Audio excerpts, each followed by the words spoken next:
And that will be on June 21st. That will be on June 21st. Thank you. All right, any comments or questions from board members? Madam Yep. Chair, Supervisor. I'm going to go ahead and move the tentative flood control district budget. Second.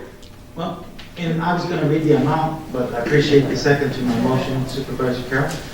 $17,652,430, effective tax rate of 0.3335.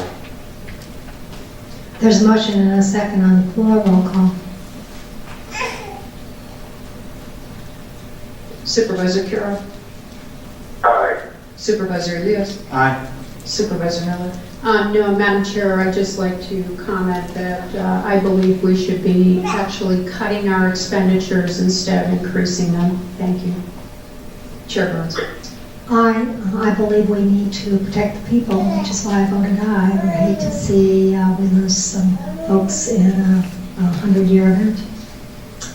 All right, moving on to the Improvement District Board. These are hearings and review and adoption of the County Improvement District tentative budgets for fiscal year 2016-2017. These are hearings. Anybody want to address us?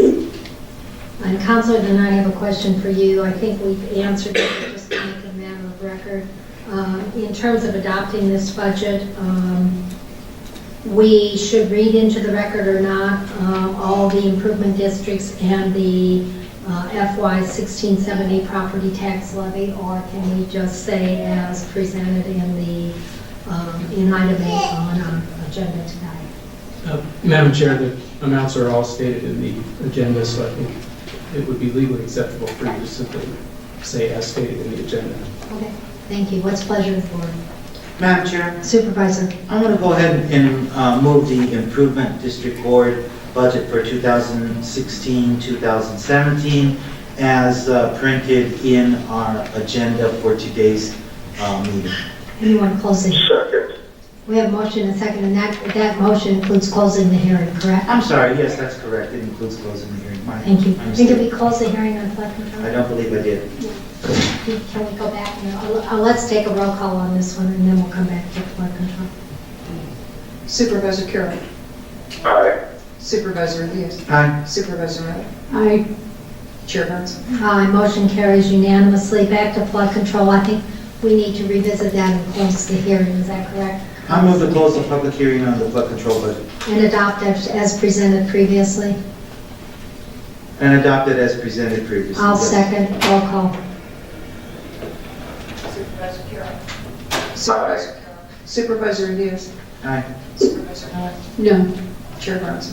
Aye. Motion carries. Moving on to Library District Board. This is a hearing for the review and adoption of the Library District tentative budget for fiscal year 2016-2017. Question again to you, Mr. Huckleberry. With the Library District, it looks like the levy is up by a little over $1 million. And so the tax rate has risen by how much? Here, the tax rate for the district is the same rate that it was last year. This is just a difference in assessed valuation. The growth in assessed value, which is about 2%, 1%, 1.5% is new construction, 0.5% is appreciation. And the increase in the levy represents that increase in the tax base. In addition, you'll note that given the levy amount, we're still about $200,000 over what the legislature established as their beginning base for truth and taxation notice, and therefore we'll be publishing the truth and taxation notice in the library district as well for a hearing on the 21st. Thank you.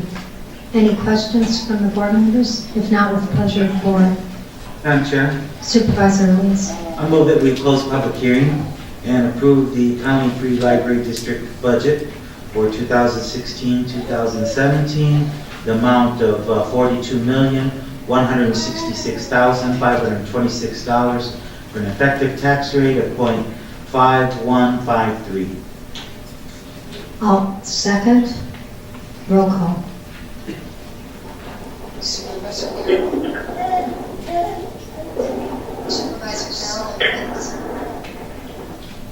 think we lost him. Supervisor Carroll. Aye. Supervisor Diaz. Aye. Supervisor Miller. I'm again, no, with evaluations rising and the huge increase in the library district last year, I believe we should be cutting the rate to keep the expenditures, at least keep them at the level they were last year. Chair Brunson. Were we to cut the rate, we would cut some libraries. And I can't, I don't think that's a good idea. Madam Chair, Thank you. Madam Chair, The vote's over, sir. Ma'am. I'd like to make a comment after No, you just no, made a then comment. we've taken the Okay, vote. fine. Moving on to Stadium District Board, this is a hearing. Is there anyone in the audience that wishes to address us on this item? What's the pleasure of the board? Madam Chair, Supervisor Elias. I move to close public hearing and approve the Stadium District Board budget for 2016-2017 in the amount of $5,398,439. I'll second. Second. A second from Supervisor Carroll. Any comments? Roll call. Supervisor Carroll. Aye. Supervisor Diaz. Aye. Supervisor Miller. Again, no, because we should be holding our expenditures steady, and we would not have a need to increase the expenditures this year, so I'm voting no. Chair Brunson.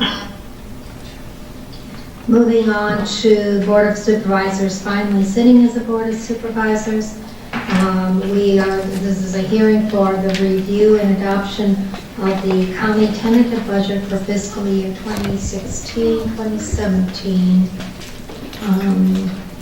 Is there anyone in the audience that wishes to address us on this item at this time? What's the pleasure of the board? Madam Chair, Supervisor Elias. a couple comments I wanted to make before making a motion on the item, if it's okay. Throughout all our budget hearings, the overwhelming issue that we heard from people was that of compensation. And so we've heard those voices, and we are going to work at making sure that we have a package that includes that to some degree in this budget. But I think this is the time when we need to be careful about how we spend our money, and it's important to be prudent. But compensation is a big issue for all our employees. We've especially heard from our public safety employees. I also think that in Mr. Huckleberry's memo regarding the tentative budget, he talks about several issues that I think are important as well. And I think he spells out the situation pretty well. Just wanted to make a comment that I feel like it's important to continue the work at the Adult Probation Office on the east side of town. I think that's critical to all of us. It's not a ton of money, but it is very important to those probationers, and especially important to our probation employees. And so I think that's critical. I also agree with increasing job path funding by $75,000 more or less. They are producing well-paying jobs for people, and they've become a valued community partner. And the economic studies that we've seen show that they've increased their value over time, so I think that's critical for us as well. Still figuring out what's going to happen with the state. We understand we're going to get some kind of response back from court cases that are going on right now, and that'll dictate some of the choices that we make between the passage of our tentative budget and the passage of our final budget in June. So stay tuned for that. I think that's all critical to us, and what we're going to be able to help people as deeply as we can.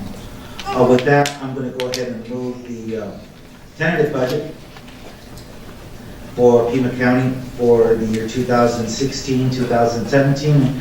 Close public hearing and move the budget in the amount of $1,232,105,266 for an effective tax rate of 6.0395. Is there a second? Motion dies for lack of a second. I think it's unfortunate we don't have a full court today, that Supervisor Valdez hasn't joined us. As I look at the budget, we've got total major budget cost increases amounting to about $67.5 million. About $18 million as a result of state budget cost shifts. We've got some increases in employee benefits in the amount of $4 million plus. We are increasing capital project costs about $23 million. Now, much of this is not necessarily in our control. It's dictated by events that we have no control over. And Supervisor Elias, I think, is correct in his assessment. Clearly, we've got real issues today with employee compensation. Things have, since 2008, we've barely been able to compensate. We have given some raises over the last couple of years, but mostly it's been flat. I'm concerned, and I think Supervisor Elias shares that concern, that this is especially difficult for those employees who are making $12 or $12 an hour. It's employees at the lower end.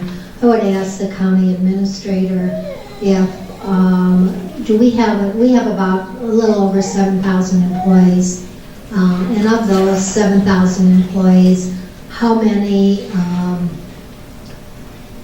are making below the median wage? Do we know? Do we have any idea how many of our employees are making below the median wage for our Tucson region?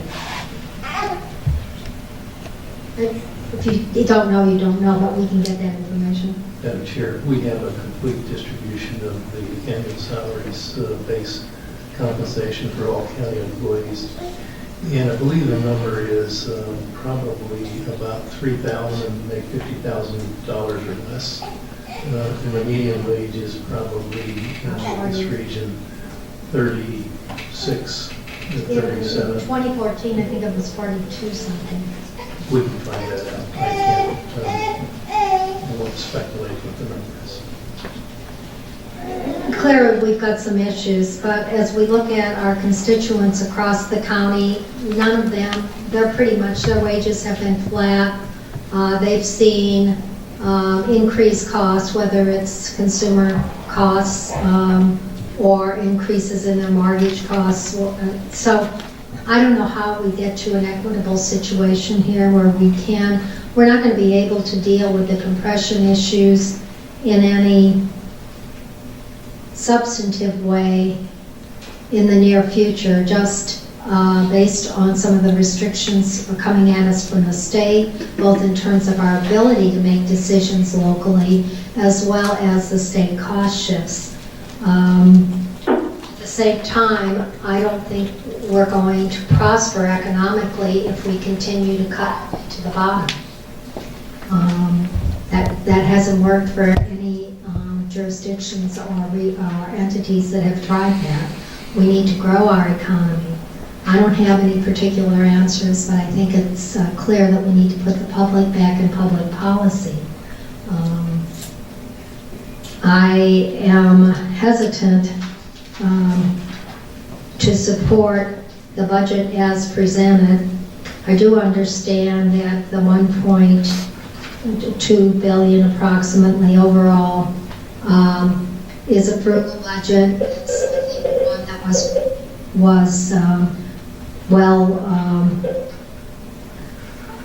researched, but at the same time, we're struggling with constituents who've seen stagnation of wages, loss of jobs. I mean, just in my district with Freeport-McMoran, miners, 400 plus miners lost their jobs recently, and we have not begun any kind of significant economic recovery.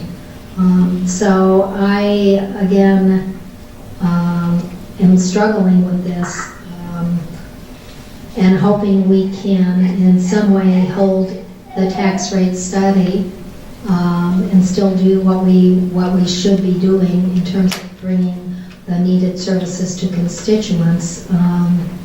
So I don't know, Supervisor Elias, do you have any thoughts? Well, my main thought is I understand your concerns, Supervisor, and I share many of those concerns.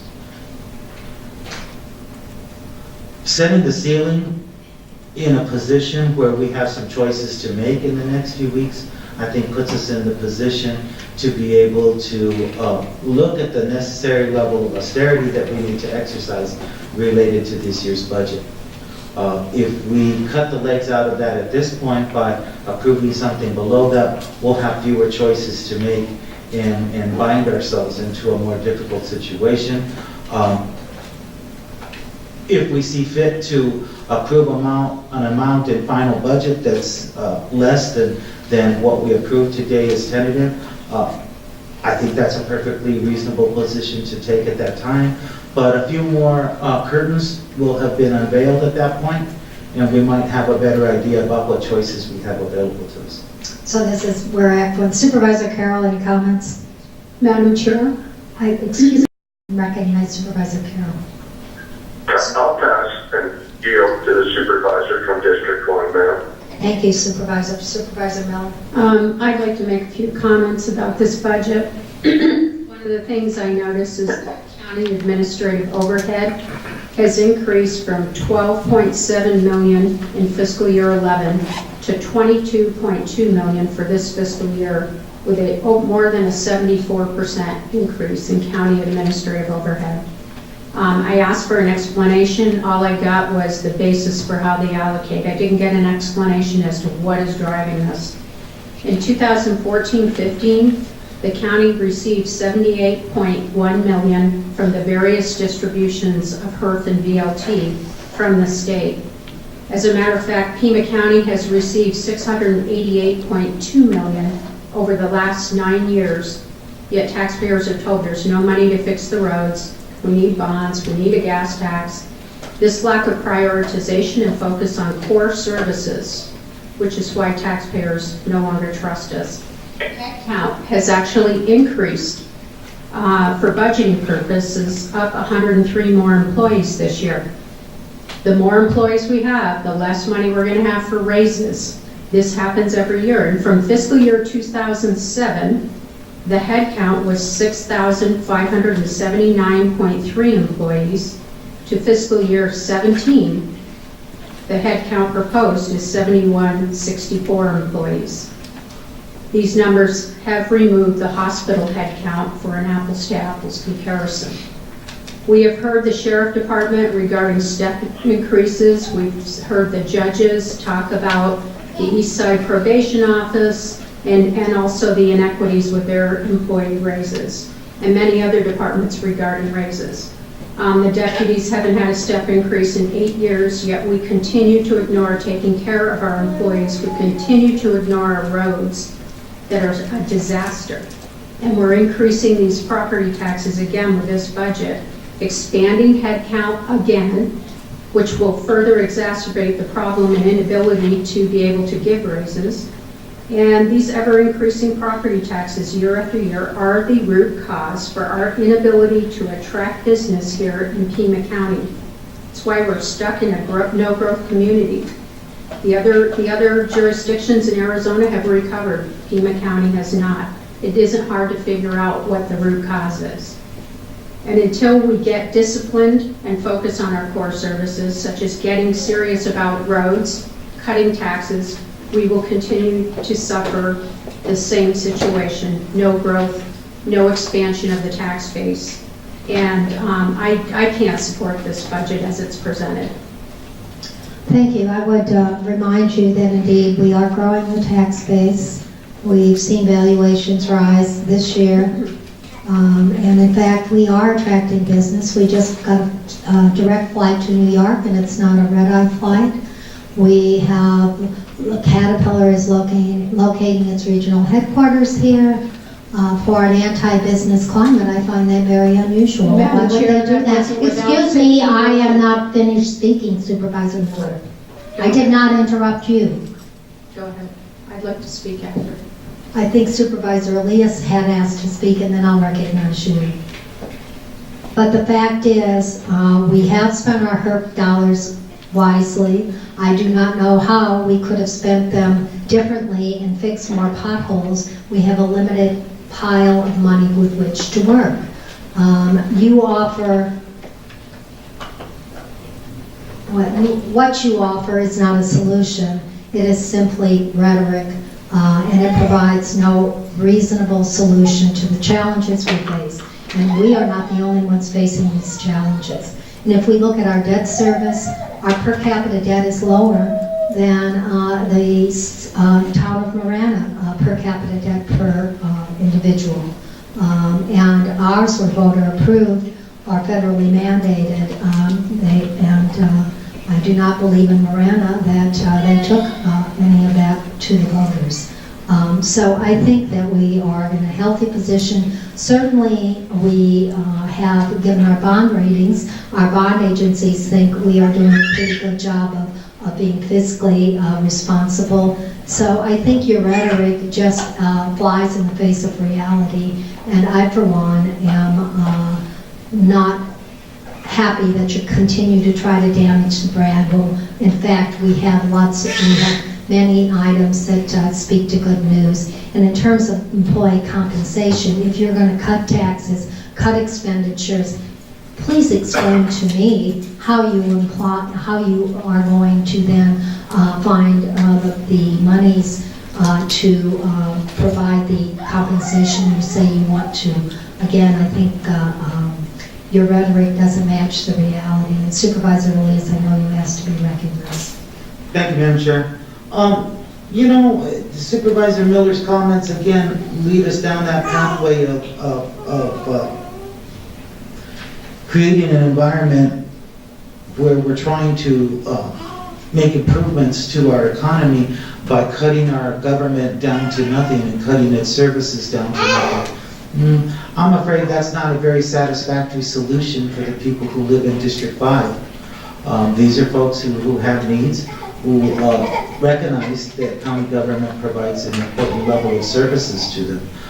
The facts that Supervisor Bronson just laid out for us in terms of debt, in terms of the growth that we do have happening here, in terms of economic development that we've had happening here, tend to show us that we're probably holding our own this year.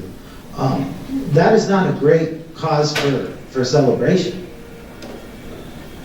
But I, for one, would rather leave us some options so that we can make decisions once we find out a little bit more about the court cases that remain in front of us, once we find out a little bit more about how the public is responding to the questions that we're trying to answer here today. I think that's the more prudent, thoughtful, intelligent way to go about this particular budget year. But I think that's sufficient at this point. I'd be willing to comment some more after hearing some more discussion. Supervisor Miller. Madam Chair, the first thing I would have done to be able to cut costs is I wouldn't have funded the spaceport. That's $20 million. I wouldn't have funded the land that was purchased the first day of the fiscal year in 2014, $16 million. And the voter approved bonds, is that the land? I just a point of clarification. I'm talking about the soccer dirt. And also the to attract business here now, we're having to invest tremendous amounts of money, $53 million, as a matter of fact, to get the Caterpillar jobs here. And that was through the Rio Nuevo tax district. I don't think they would have moved here without that incentive. And we're having to offer incentives for the direct flight to come from New York. There was an incentive offered there. This is why we're in that position, because we have not created the environment to attract business here, and it's our primary property tax rate and all the other taxes that are preventing businesses from relocating to Pima County. Thank you. Actually, we are the only, as your jurisdiction of the 15 counties in Arizona and the, I don't even remember now how many cities and towns, we're the only entity that does not have a sales tax.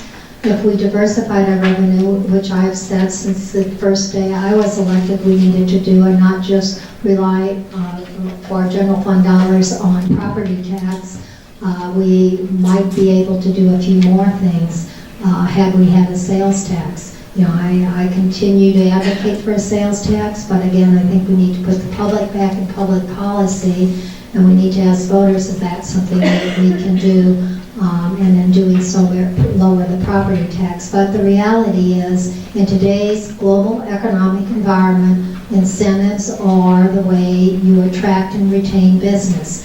Every direct flight, whether you take Albuquerque, San Diego, some of our other sister cities have had to offer the same kind of incentives. So I would just reply to you that because the incentives are a way of doing business now. It's these public-private partnerships that let us grow the economy, and that paradigm is not going to change. And every successful community has done the same, whether it's Huntsville in attracting the Raytheon jobs of several years ago, or whether it's,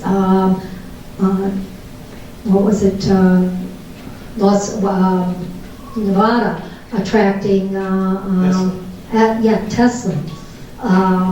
That incentives are a way of doing business now, and we need to grow up and face that fact if we're going to stay economically competitive in this, again, in this global environment. Supervisor Supervisor Carroll, do you have any comments? Madam Chair, I believe it's time to move on and call for a vote. I'd like to ask the parliamentarian, in case there is a tie on this vote, is this passed? Is this continued, or is the tie going to move the tentative budget? My first question. And my second question is, when Friday comes, I'm still available telephonically, of course, but I'm anxious to see what we are going to be resolving if the parliamentarian would like to let us know the 2-2 vote, what happens next.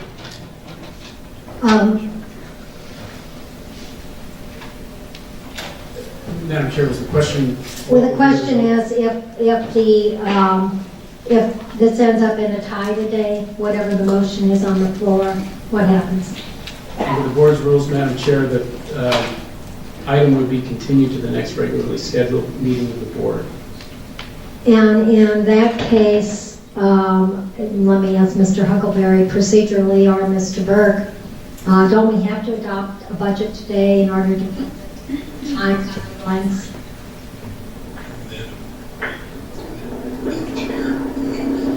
Board, all depends upon the advertising timeframes. The question is whether or not, if this were to result in a tie, continue to the first meeting in June, which is the 7th, does that give us sufficient advertising time to post the notices with the Arizona Daily Star? And hence it would probably push the final budget adoption back to the first meeting in July. Yes. Mr. Burke, you're concurring? Madam Chair, yes, that's a good summary. Okay. Madam Chair, thank you. That answers my question. Okay. I'll yield the floor. Okay, thank you. Supervisor Lewis? Well, I was just going to comment in terms of all that economic development stuff. It strikes me that I don't know that people like incentive packages so well, but we wouldn't have Raytheon if we wouldn't have given them a lifetime incentive package that every voter still pays for every single year. And I don't think anyone would argue that Raytheon has done well and helped to create a good business environment here in Tucson. So it's somewhat naive to turn a blind eye to it all and say, well, we don't really need to do all of that. Then as you start to look at some of the packages that are out here now, they've been cooperative packages put together by the state, by local governments like That's right. Pima County and City of Tucson that shows cooperation rather than sitting in a corner and complaining about everybody else in the world being wrong. Well, the reality is with Worldview, we're actually, if it's an incentive package, it's an incentive package in our favor because we're making money. Okay, there is no motion on the table. What's the pleasure of the board? Well, I'm still thinking that we should pass the budget as presented here today, so that we have the availability and the option at final budget to approve an amount lower than that. To take a look at what's going to happen with the court cases that are still out there, to take a look at what public reaction is going to be, to take a look at what we can best do to address the compensation issues that are out there. We may not be able to completely take care of everybody's needs in terms of compensation, but we can make a dent and we can show goodwill towards our employees who frankly have paid the price of this recession since 2008. And we've said it every year since then, that we've used the budget as a tool to have our employees help us. And they've been loyal, for the most part, in many ways.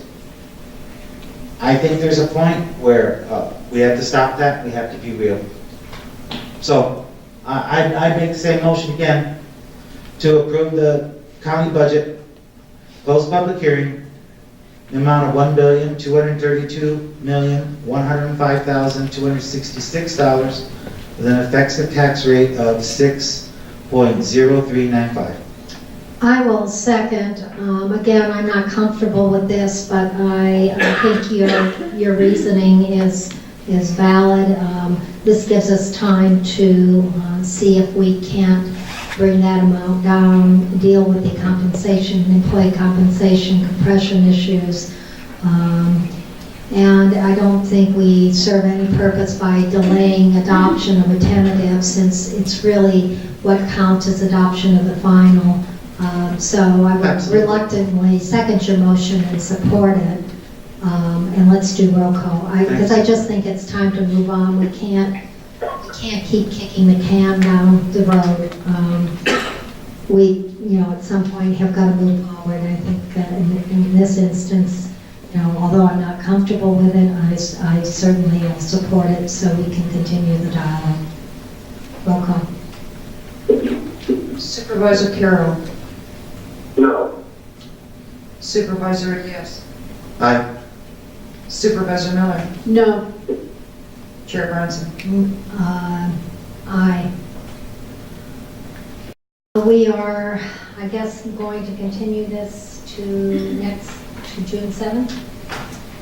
Okay. Madam Chair. Supervisor Carroll.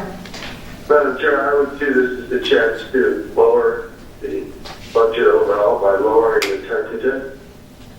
There's obviously your majority has a member missing. It's unfortunate for the ability to push the current number as the tentative budget. It is. Yes, I believe it's unfortunate for the public as well. But right now, as there's a substitute motion to lower it, that would be something to consider as well, I would imagine. It doesn't have to be delayed for the first meeting in July. It could possibly be decided on now that we're a lower number. If anyone has a substitute, I think it's an opportunity. Yet, as well, I've said earlier, I would be willing to get back on the phone on Friday if it helps push the regular schedule of your tentative. But I'm not comfortable voting today for the tentative as it's presented. Just as explained that for all the same reasons. Of course, I support economic development incentives, and I'm supporting Caterpillar. I'm not one that is going to say that those incentives or the Raytheon incentives or any others were ill spent. But I do want to say that I think if we could take a second look now that this is an opportunity, I'd be willing to entertain any substitute motions. Madam Chair. Supervisor. We haven't heard any plans for this. Why, I think it'd be a really huge mistake to go willy-nilly and just pull a number out of the air and say that that's what we're going to do to the county budget. I just think that's entering to the theater of the absurd. Well, maybe what we can do in lieu of that is to ask the county staff, county administrator to provide some alternatives to the presented budget for us to discuss at the June 7th meeting. Supervisor Carroll, I concur with Supervisor Elias. I don't know if we were just not going to pull a number out of the hat to present today without having a little bit more information and a little more drill down into some of the areas. With that, I don't, unless you're willing, Supervisor Carroll, to make a motion, I think that we will revisit this issue on June 7th. Well, my substitute motion would be to delay this vote till just this Friday when we can have a full board once again look at it. If there's an alternate, I could prepare. I've been on the board long enough to know that tentative budget is usually a routine and easy vote to have. So I've said it's unfortunate you're missing a member of your quorum on the Democratic caucus, and I was going to use it just as by decorum rules to say I'll wait until Friday until you regroup. Unless someone has a substitute motion and they want to push it through, I am not prepared to make that, except to say that we should try to be fair to each other's caucus. Obviously, the Republicans don't agree that this is the right budget for tentative sake, and that's what I'm trying to express to you. I'd be willing to come back on the phone on Friday and not push any delay of the future budget hearings or the advertisement for the final budget. Well, I think at this point, Supervisor Carroll, we're not sure why Supervisor Valadez is not at today's meeting, and so should we call something on, well, today is Tuesday, probably I do not see Friday as something doable, so I think we're going to just either have another special meeting, and I don't know procedurally, again, staff, in terms of, well, let me ask the clerk, what kind of advertising would be required? Madam Chair, members of the board, there's nothing magic about adopting the budget before July the 1st. So what I would suggest is obviously let this carry over to the first meeting in June, and we'll know a lot more about the court case and other issues. And we will then calculate the new adoption date based on the required advertising, because we have to publish the notices of truth and taxation hearings and the final budget hearings. And it will either be the first meeting in July, or we'll go to the date that is required based on the advertising. Okay. Did you hear all of that, Supervisor Carroll? Yes, I'm satisfied with the explanations, Okay. County Administrator. And I think that some of the questions that were asked today and some of the recommended cuts, if we could get a review of those and the result and the net effect. Okay, so then I guess we have one more. Madam Chair. Supervisor. I go ahead and move that we close the public hearing and approve the debt service tentative budget for fiscal year 2016-2017 in the amount of $115,455,401 for an effective tax rate of 0.7. I'll second that. Motion and a second, roll call. Supervisor Carroll. No. Supervisor Elias. Aye. Supervisor Miller. Yes. Chair Burns. Aye, motion carries. Madam Chair, Now we move to item 13, the I'll go canvas. ahead and move on 13. That's the canvas for the special election of May 17th. I'll second. Any objections? Hearing none, motion carries. That concludes today's special meeting. Our next meeting is June 7th on Tuesday. If there are no objections, this meeting stands adjourned, and we will see you on June 7th. Good morning. I want to call to order the Board of Supervisors special budget hearing for Tuesday, May 24th. Roll call, please. Supervisor Carroll. Here, Where is here, Supervisor Carroll? currently on the road in between Vegas and Salt Lake City. Thank you for asking. And you're not On my way to driving, the west. you're not driving and texting, right? No, thank you though. You're on speaker. Thank you. How's it going, Sharon? Supervisor Elias. Present. Supervisor Miller. Here. Supervisor Valdez. Chair Bronson. Here. Let the record show Supervisor Carroll will participate telephonically and Supervisor Valdez is absent. Please rise for the invocation to be offered by Father Earl Campos, St. Dimitri's Orthodox Greek Orthodox Church, with the Pledge of Allegiance to follow, to be led by Supervisor Miller. Christos aneste epichrontenaton tanum ktisas, ktis numimus Isoe charisamon. So God, our God, you have adorned us with your image and given us free will. You taught wisdom to Solomon. Look down, O Maker and Creator, upon this council. Grant them wisdom and understanding, that they may learn your holy will. Warm their hearts in love for you and for their neighbors. Guide them on the way of truth and righteousness. Keep their hearts from all evil. Unite them in one mind and in one heart. And let mutual brotherly love abide in their midst. Bless them for the doing of good and for useful things. For you are the God, powerful in mercy and gracious in strength, and to you belongs all glory, honor, and worship. Amen. Please join me in the Pledge allegiance to the flag of the United States of America and to the republic for which it stands, one nation, under God, indivisible, with liberty and justice for all.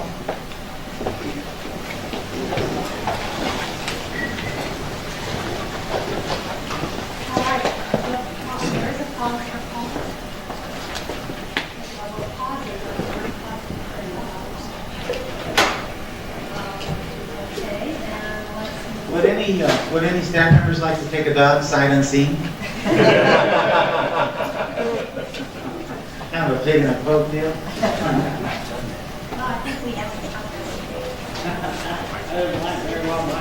Seriously. Okay, then we have here listed call to the public, but if you would like to be heard when we adopt the budget, we can do that. That's item 11 and 12.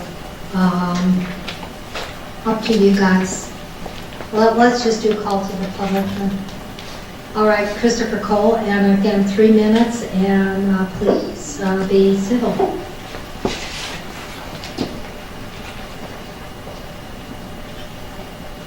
My name is Christopher Cole, First Vice Chair, Pima County Libertarian Party. I got a picture of a Tommy gun, and I'm not afraid to use it. That's a reference to a certain tie tactic I confiscated shortly back. But what I'm going to talk about is the budget in general, not any specific item. Because I can make this complaint probably about 80–90% rough guess of the Pima County budget. The principle of governance in America is supposed to be adhere to the rule of law. You should be able, should be required as far as I'm concerned, to add any item in your budget, point to a specific statute in the Arizona revised statutes, a specific clause in the Arizona Constitution or the federal Constitution, and say, this gives us the authority to do this. I don't think you can do it for probably, I guess, 80, 90%. I'm sorry about that. That'd be a great hangout. Well, he never listens anyway, at least according to popular belief. I'm not commenting on that. But every dollar that you spend hurts the economy. Probably, in most cases, more than whatever good it does. Because what you're doing is you're taking the money away from people who could spend that money the way they want, whether it's for medicine, for food, for new clothing, for a vacation, for businesses. They could be paying their workers more. They could be expanding their product line, the goods and services that they offer. They could be using it to innovate and provide new goods and services that will better the lives of people in Pima County. But you don't seem to care about that. You just care about, this is what we want to do and we're going to do it. And if the law doesn't let us do it, well, our authority is Lord North and George III. I got news for you. We kicked them out of our politics over 200 years ago. The rule of law. Justify everything in your budget by saying this statute, this clause in the Constitution gives us the authority to do that. Make the people believe that you actually believe in the rule of law. Thank you. Jay Smith.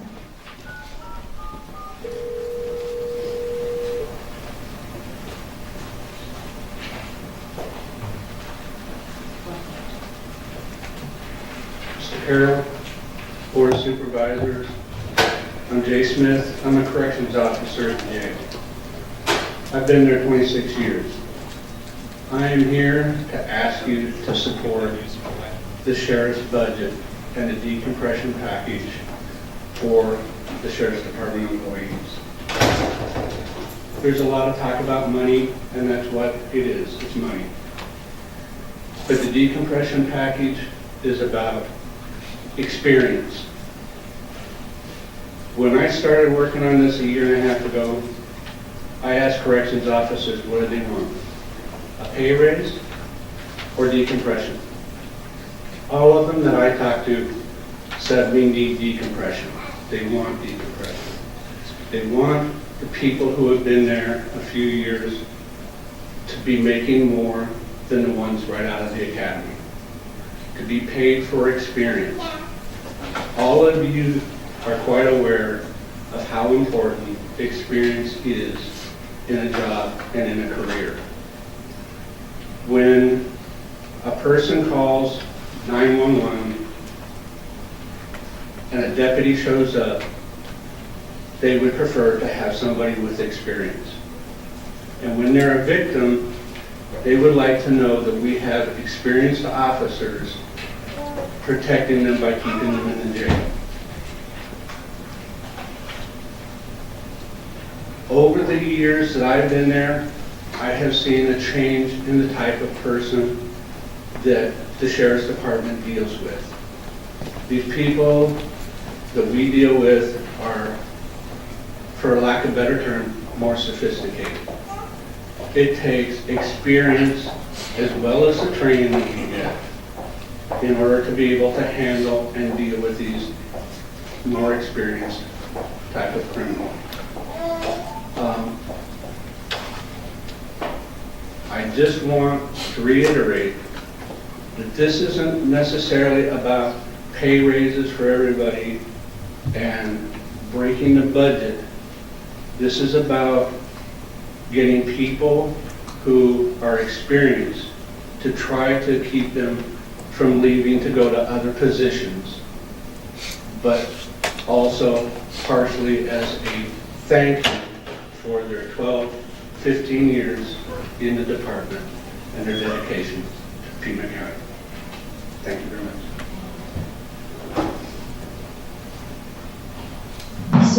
Excuse me, I didn't mean to do that. Supervisor Carroll, have you joined us again? Yes, I have. Thank you, Madam Chair.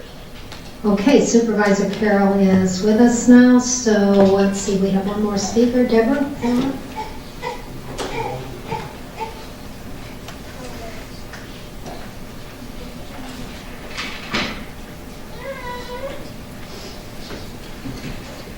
Good morning, Chairman Bronson, members of the board, Madam Clerk, Mr. Huckleberry, and staff.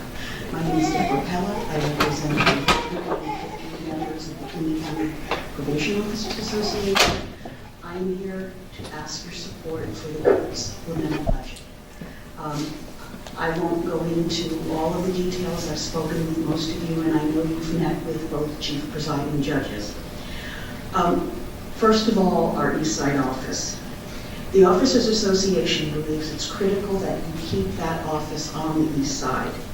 It is evidence-based practice in community corrections that probation offices in the area where the probationers live and work is a visible public safety presence that protects the community.